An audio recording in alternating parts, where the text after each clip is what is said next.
করি উপদেষ্টা পরিষদের দৃষ্টি আকর্ষণ করছি। আমরা একটি নতুন বিজয় ফিরে পেয়েছি। আমরা আশা করেছিলাম আমরা শিক্ষকরা এখন আমাদের সকল ধরনের অধিকার ফিরে পাবো, আমাদের সকল দাবি এখন আমরা ফিরে পাবো, কিন্তু আমরা কি দেখলাম আমাদের ন্যূনতম অধিকার দাবিগুলো পূরণ হয়নি। বরং দিদি এবং মন্ত্রণালয় এই খুনি হাসিনার দোষর আওয়ামী লীগ ফ্যাসিবাদীদের নিয়ে একটি চেয়ার চিটিং খেলা শুরু করেছেন। তারা একজনকে সরিয়ে ফ্যাসিবাদী আর একজনকে মরণ ঘটিয়েছেন। আপনারা এই খেলা বন্ধ করুন।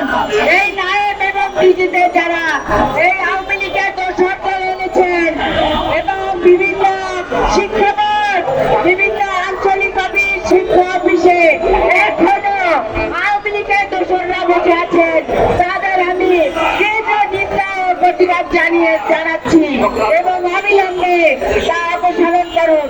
আমি অন্তর্বর্তীকালীন সরকারের উদ্দেশ্যে বলতে চাই, আপনারা কি সংস্কার করবেন? সংস্কারের নামে তালবাহানা বন্ধ করুন।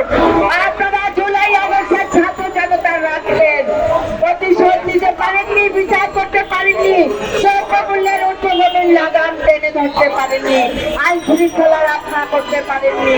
সুতরাং আপনারা